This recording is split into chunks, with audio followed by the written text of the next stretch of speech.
So we'll continue our discussion on ratio and see. Today we learn how to divide certain amount or certain amount ही मान लेते हैं in some ratio. Suppose I have to divide 10,000 among A, B and C in the ratio say 2:2:1. मतलब कि ऐसे divide करना है कि A B और सी का रेशियो कुछ ऐसा हो, जो पैसा मिलेगा उस पैसे का रेशियो कुछ ऐसा हो. सो इट मीन्स कि A and B should get equal amount. देखो दोनों का कंट्रीब्यूशन वही है ना, मतलब अगर 2 रुपीज इसको मिल रहा है तो इसको भी 2 means they should get equal and C should get half of it. तो इस तरह का डिवीजन हम लोग कैसे करते हैं? So there are two ways. One is कि हम लोग लिखेंगे let the share B, let the share B, सब में x मल्टीप्लाई कर दो. ये जो रेशियो है ना, इन सब में x मल्टीप्लाई कर दो. Means 2x and 1x means x. So let the share with this. क्योंकि रेशियो का मीनिंग क्या होता है? अगर हम ओरिजिनल वैल्यू 48 और से 64 है, तो जब हम रेशियो निकालते हैं तो हम क्या करते हैं? इसको डिवाइड करते हैं और सिंपलेस्ट टर्म में रिड्यूस कर देते हैं. तो इसका मतलब क्या हुआ कि जो ओरिजिनल वैल्यू है वो रेशियो का सेम मल्टीपल में होगा ना. देखो इंटू 16 करने से ओरिजिनल वैल्यू यहाँ पे आएगा कि नहीं. सो हम लोग वो मानते हैं कि जो मल्टीपल है, जिस मल्टीपल को हम लोग x अज्यूम कर लेंगे. ठीक है, जैसे 48 और 64, सपोज दिस टू, ये ओरिजिनल नंबर है मेरा, तो इसका रेशियो क्या आएगा? रेशियो आएगा 3/4. सो इफ 3/4 इज नोन, तो हम लोग क्या बोल सकते हैं कि ओरिजिनल नंबर जो होगा वो इन दोनों का सेम मल्टीपल में आएगा. That is what I can say कि 3 में जितना मल्टीप्लाई करने से ओरिजिनल नंबर इसका मिलेगा, 4 में भी उतना ही मल्टीप्लाई करने से उसका इक्विवेलेंट ओरिजिनल नंबर मिलेगा. ठीक है, तो वही बात यहाँ पे हम वो जो मल्टीप्लाई करना है उस मल्टीप्लाई करने वाले को x अज्यूम कर लिए हैं. So that's why I have assumed this values to be 2x 2x and x. Now according to question what I can say that summation of all these three shares, मतलब ये a b और c तीनों के share का summation should be equivalent to the total money. अगर इसका a का share ये है, this is share of A, this is share of B and this is share of C, तो इन तीनों का summation must be equivalent to the total amount. तो यहाँ से हम लोग को x का वैल्यू मिल जाएगा.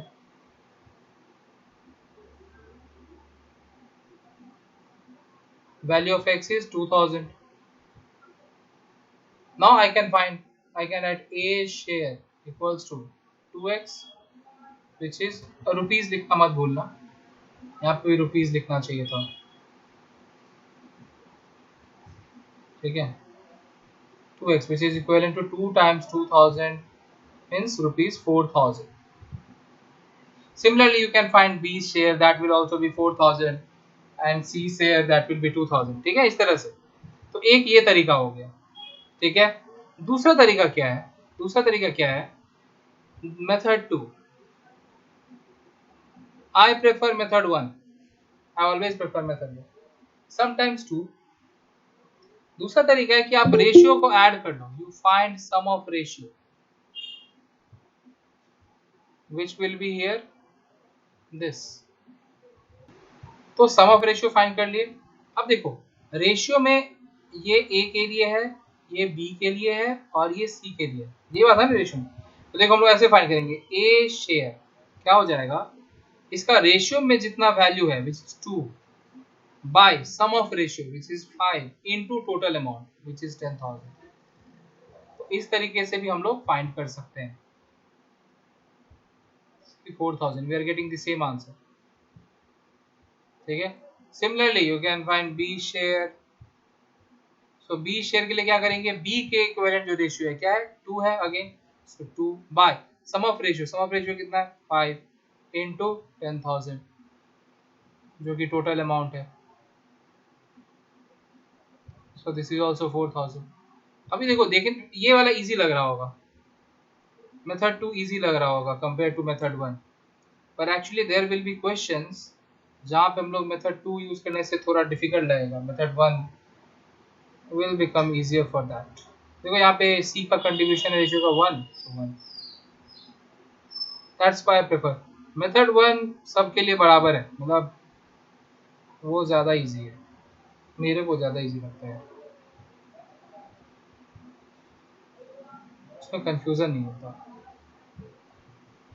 ठीक है, so these are the two ways to find share of each person when total amount or total anything is given. Okay, so see, next is this: if A is to B and B is to C is known, and we have to find A is to B is to C, then how to do this? Let us write one more thing. Direct A is to C. देखो A is to B पता है, B is to C पता है, और हमको A is to C find करना है. So how to do that? तो एग्जाम्पल लेके करते हैं. ठीक है, suppose A is to B, suppose A is to B is given say 3 is to 4, and B is to C is given say 6 is to 7. तो हम लोग पहले दूसरा वाला सॉल्व करते हैं कि direct A is to C कैसे फाइंड करेंगे. ध्यान से देखो, A is to C मतलब क्या हुआ, A by C हुआ ना, तो हम को A by C फाइंड करना है बेसिकली. तो हम लोग इसको ऐसे लिख सकते हैं, देखो A by B multiplied to B by C, this B and B gets cancelled, A by C is left. लिख सकते हैं कि नहीं? Obviously we can write. हो गया सॉल्व. A by B मतलब A is to B, this is 3 by 4 multiplied to B by C मतलब 6 by 7. So we are getting 9 by 14, or you can say 9 is to 14. ठीक है, so अगर direct ये find करना है A is to C, A is to B, B is to C is given and A is to C find करना है. This is how you do it. ठीक है, now the first one, how to find A is to B is to C.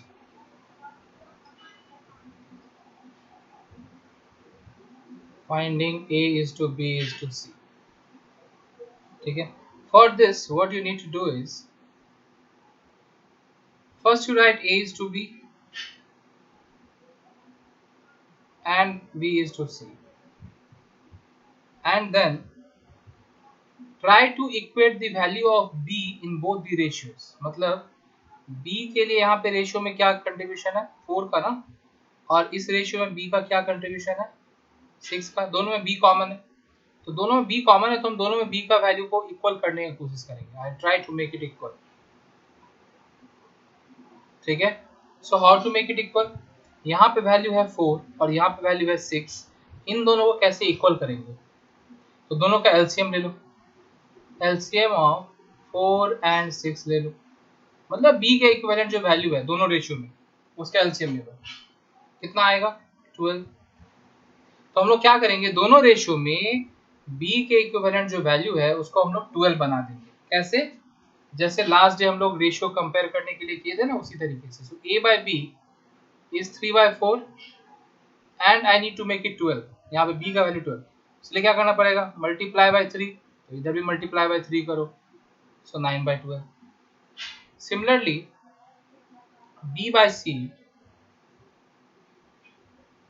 नहीं C तो 7 है, sorry 6 by 7. अब इधर भी B का वैल्यू 12 करना है, सो मतलब इस बार न्यूमरेटर को 12 करना है.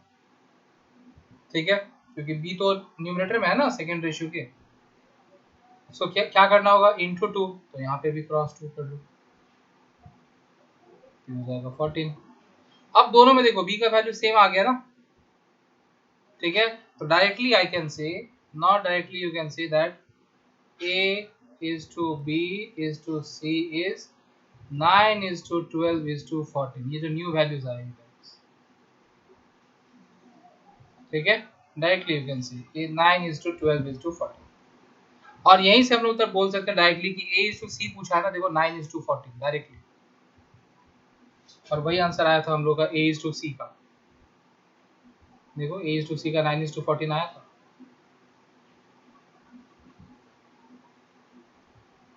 From here you can write any ratio, like if they ask A is to C, okay 9 is to 14.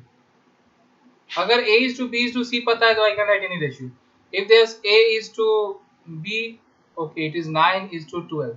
अब ये reduce हो सकता है, so it will be reduced 3 is to 4. If they ask you what is B is to C, so B is to C is 12 is to 14. Now this can be reduced, so 6 is to 7. तो अगर A is to B is to C पता है तो कोई भी ratio हम लिख सकते हैं ऐसे. और A is to B is to C कैसे पता करेंगे? इस तरीके से, जो वेरिएबल दोनों में कॉमन है उसका वैल्यू को इक्वल करके. ठीक है, so this is how you evaluate A is to B is to C. Now see, we solved this first part like this, like A by B multiplied to B by C, and I said that B and B gets cancelled, so it will be same as A by C. Some of you might wonder that the value of B is a ratio which is equivalent to B in both these ratios are different. यहाँ पे value 4 है, यहाँ पे 6 है, तो दोनों value same तो नहीं है कि ये कैंसिल आउट हो जाएगा. तो इसका मतलब कुछ तो गलत आंसर आ रहा है. एक्चुअली ऐसा बात नहीं है. देखो वो रेशियो में उसका कंट्रीब्यूशन है.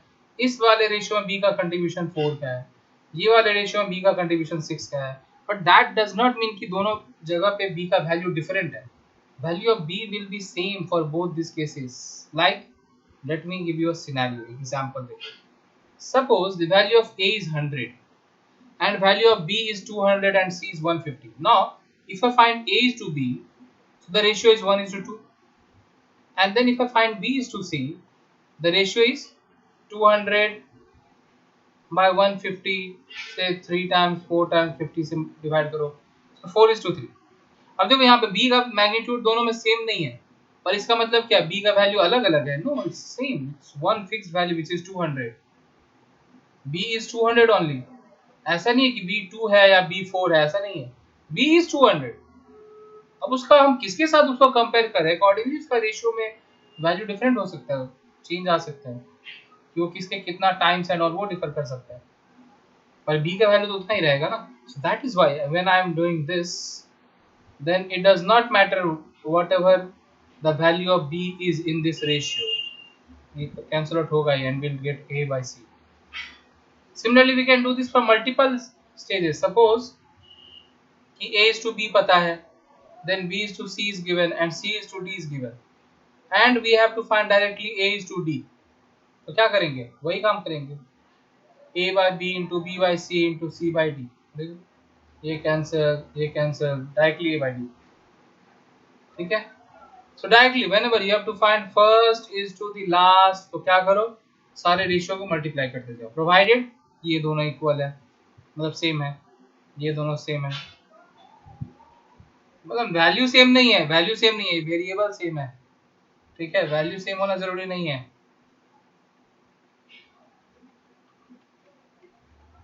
ठीक है, सो इस तरीके से. Now let us solve some questions. So look at this question. This is given and we need to find x is to y. तो क्या करेंगे भाई? How to solve these questions? x by y का value find करना है. यहाँ पे देखो x और y दोनों प्लस हो रहा है, कुछ कर ही नहीं सकते. तो क्या करो, क्रॉस मल्टीप्लाई करेंगे. ठीक है, और फिर वेरिएबल्स को सेपरेट कर लेंगे. कैसे, देखो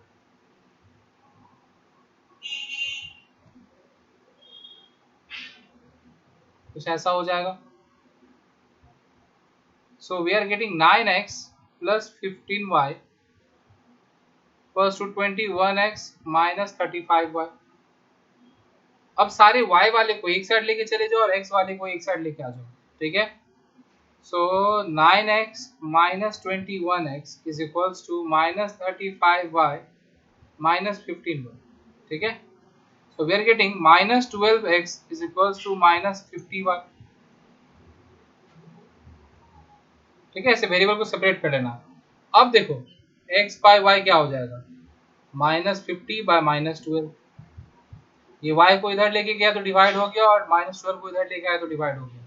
ठीक है, तो minus minus gets cancelled, 2 25 are 2 6 are, so we are getting 25 by 6 It cannot be simplified further. So 25 is to 6 is the answer. This is the answer. And this is how you will solve this kind of questions.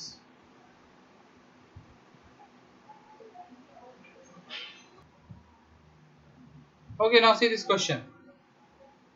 थोड़ा different है.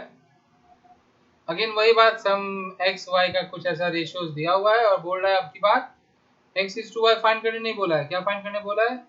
X square plus Y square is to x plus Y whole square. भाई तो जब x Y पता रहता तब find कर सकते थे. एक्स वाई पता ही नहीं है और इतना लंबा चौड़ा बोल दिया फाइंड करने. कोई बात नहीं, कोशिश करते हैं यार, क्या होगा देखते हैं. तो जैसे लास्ट क्वेश्चन को प्रोसीड किए थे वैसे ही करेंगे और कोई ऑप्शन ही नहीं दिख रहा है. This pi x multiplied to 4x minus y is given how much? 5/12.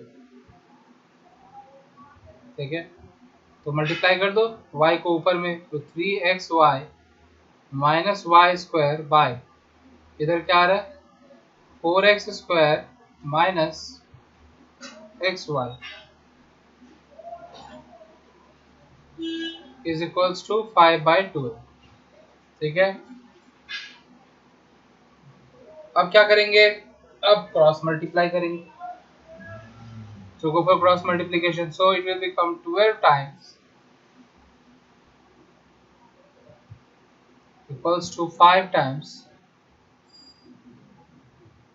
देखो अभी तक कोई स्टेप में चेंजेस आया क्या लास्ट क्वेश्चन के कंपैरिजन में? नहीं, अभी तक सारा स्टेप सेम करते थे.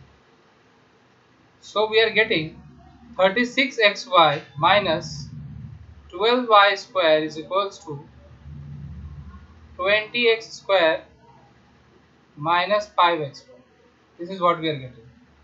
अब इसके आगे जो है वो लास्ट क्वेश्चन के कंपैरिजन में इसका सॉल्यूशन चेंज होगा, because in the last question now see, जब लास्ट क्वेश्चन हम लोग ऐसे स्टेप में पहुंचे थे तो there were only two variables like x और वाई. अभी भी दो ही वेरिएबल है, हम लोग इजीली सेपरेट कर पाए यहाँ. लेकिन अब क्या गड़बड़ हो गया, देखो वेरिएबल तो दो ही है पर एक यहाँ पे पावर 2 में भी एग्जिस्ट कर रहा है, दोनों एक साथ कंबाइन होके भी एग्जिस्ट कर रहा है, तो मल्टीप्लाई होके भी एग्जिस्ट कर रहा है. तो अब सेपरेट करना मुश्किल है, तो सेपरेट नहीं कर सकते. तो अब क्या करेंगे? तो यहीं पर रुक जाते हैं, देखते हैं कि क्या हम लोग को फाइंड करना है. सो फाइंड जो करना है उसमें एक तरफ x square plus Y square दिख रहा है और दूसरी तरफ एक्स प्लस वाई का होल स्क्वायर दिख रहा है. मतलब कि हम लोग को कुछ ऐसा लाना है कि X square plus Y square एक साइड रहे और दूसरे side X plus Y whole square, मतलब A square plus B square plus 2ab. तब ना हम इसको डिवाइड कर पाएंगे. इसको इधर लेके आएंगे तो डिवाइड हो जाएगा और जो बचेगा वो आंसर होगा. कुछ ऐसा करना होगा. देखो ये समझ लो, ये चीज समझ लो कि क्यों हम अगला स्टेप करेंगे ऐसा कुछ भी. ठीक है, सो अपने को एक side x square plus Y square चाहिए और एक side x square plus Y square plus x y वाला पार्ट चाहिए. तो एक काम करते हैं, अभी तो कुछ पता नहीं चल रहा है कितना क्या लेके जाए, सबको एक साइड लेके जाता हूँ. 0 इज इक्वल टू, और क्यों राइट साइड क्यों लेके जा रहे हैं? इधर सब पॉजिटिव रहती है, ये इधर नेगेटिव है ना, उधर जाके पॉजिटिव हो जाए. So we are getting 20x square minus 5xy, ये तो ऑलरेडी था इधर, माइनस 36xy. देखो 36xy इधर प्लस हो रहा था उधर माइनस हो जाएगा, प्लस 12y स्क्वायर. ठीक है,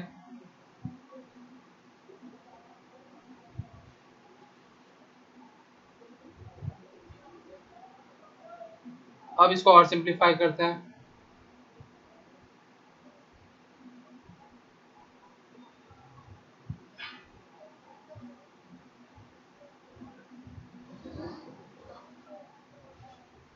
Okay, so now see, we have reached this situation and coefficient of x square and y square not same. कि भाई कुछ कॉमन, मतलब मान लो अगर ऐसा रहता 5x square plus 20xy plus 5y square, सब कुछ ऐसा रहता तो हम लोग 5 कॉमन ले लेते तो क्या बच जाता? देखो x square plus, sorry let me write it as 10 plus 10xy, sorry 5 common ले ना, 2xy प्लस y स्क्वायर, ये बचता. अगर ऐसा कुछ रहता तो लोग बोल सकते थे कि it is 5 times x plus Y whole square, तो कम से कम x plus Y whole square तो आया, उसके बाद देखा जाता क्या क्या नहीं करते हैं, कैसे x square plus Y square निकालते, सब बाद का बात था। पर कुछ ऐसा आया नहीं है, इस तरीके का कुछ आया नहीं। तब क्या किया जाए भाई? ठीक है, तो see there is one idea. Idea is, जैसे हम लोग क्वाड्रेटिक इक्वेशन सॉल्व करते थे ना मिडिल टर्म फैक्टराइज करके, तो वैसे देखेंगे क्या इसको पॉसिबल है? Obviously we can not solve it, see we can not solve it, two variable one equation not possible to solve. पर सॉल्व नहीं कर सकते, x इज टू y का रेशियो तो फाइंड कर ही सकते हैं ना वैसे करके। तो देखते हैं अगर इसको मिडिल टर्म फैक्टराइज करना पॉसिबल है कि नहीं, और करेंगे तो क्या आएगा। ठीक है, so let's see whether it is possible to middle term factorise it और नॉट। तो see if we go for middle term factorisation, मतलब इन दोनों को प्रोडक्ट करके फिर दो ऐसा नंबर सोचना है जिसका product is equivalent to this, इन दोनों का प्रोडक्ट, और उन दोनों को ऐड करने से 41 आता हो। तो इसलिए इसकी राइट साइड में मैंने यहाँ पे इन दोनों का प्राइम फैक्टराइजेशन करके रखा है। एंड आई फाउंड आउट कि if we take 15, 5 3s are 15, और ये चार्ट को दो मिलके 16 बनाएगा। So if we add 15 and 16, how much will get? Oh no, we are getting 31 only. We are not getting 41, we are getting 31. So कुछ और सोचना होगा। So see, that mistake made me, you know, ये जो ये नहीं आ रहा था ना, ये 31 आ रहा है ना, 41 नहीं आ रहा है ना। So इसको देख के हमको लगा कि I have made mistake somewhere, and see I have made mistake. What mistake I have made? The question was 4x plus y, and here I have copied 4x minus y. तो ये plus होगा, यहाँ भी plus होगा. There will be some changes. The plus, ये plus,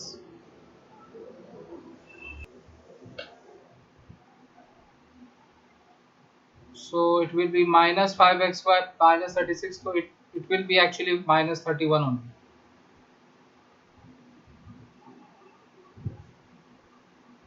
ठीक है, now it's all right. Okay, so what we'll do, अब इसको सही से लिखते हैं, जीरो को राइट साइड में लिखते हैं और इस चीज को लेफ्ट साइड में लिखते हैं। तो इसको हम लोग क्या लिखेंगे, देखो 20x स्क्वायर माइनस 16 प्लस 15 ऐसे लिखो 31 के जगह पे, या डायरेक्टली लिख सकते हैं कि माइनस 16xy माइनस 15xy। देखो minus 16 minus 15 is minus 31 plus 12y square is equals to 0। अब इन दोनों में से कॉमन लो और इन दोनों में से, सो कॉमन क्या जा रहा है 4x, तो क्या बचेगा 5x minus 4y। Again in दोनों में से common low, common is 3y, so we are getting 5y minus, sorry 5y नहीं 5x बचेगा, y कॉमन लिया ना, 5x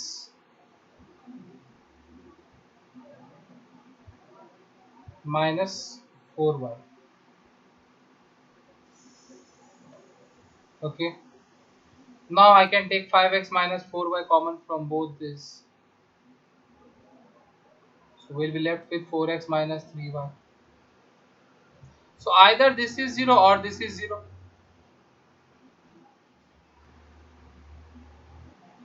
So see, if product of two number or two things is 0, then obviously either one of them is 0 or both are 0. तो अगर 5x minus 4y 0 है, then x by y will be 4 by 5. And if 4x minus 3y is 0, then x by y will be 3 by 4. तो हमको x is to y का दो अलग अलग value मिला है। ठीक है, तो हम लोग अब इन वैल्यूज को यूज करके हम लोग अपना आंसर फाइंड करेंगे। हम लोग आंसर क्या फाइंड करना था, x square plus Y square is to x plus Y whole square. So since x is to y has two different values, so this it will also have two values. तो क्या होगा to values? तो पहले हम लोग क्या करते हैं, पहले हम लोग 4:5 यूज करते हैं, ठीक है। तो देखो आप कैसे यूज करोगे रेशियो, कैसे तुम x के जगह 4 नहीं लिख सकते। If x is to y is 4:5, that does not mean x is 4 and y is 5. No, you cannot say that. ये याद रखना कि अगर a is to b का वैल्यू 3:4 है, इसका मतलब ये नहीं है कि a is 3 and b is 4. No, इसका मतलब ये होता है कि a is some multiple of 3 and b is also that same multiple of 4. पर इसका मतलब ये नहीं कि a 3 और b 4 है। नो, हम लोग क्या करेंगे, ध्यान से देखो, वही काम यहाँ पे लिख लेंगे कि let x equals to 4a, write some variable, and y equals to 5a. So instead of x you put 4a and instead of y you write 5a. तो यहाँ पे 4a whole square plus 5a whole square divided by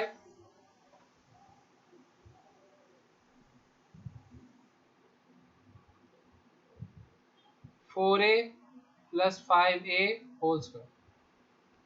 So we are getting 16a square plus 25a square divided by 9a whole square means 81a square. See 4a plus 5a is 9a and 9a whole square is 81a square. तो कितना आ रहा है देखो, 16 plus 25 41a square by 81a square. See, don't worry about this a, it will get cancelled ultimately. So ultimately we are getting answer as 41:81.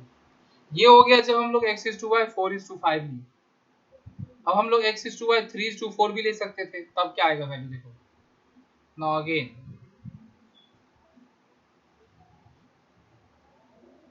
instead of x write 3a whole square and instead of y write 4a.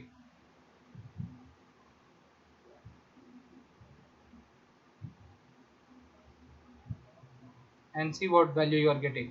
So we are getting 9a square plus 16a square by 7a whole square means 49a square, which is equivalent to 25a square by 49a square. This gets cancelled. This 25 by 49 cannot be reduced further. So the answer is 25:49. So here we are getting two answers, two ratios possible. One is this and the other is this. Both are correct answer. Either the ratio will be this or the ratio will be this.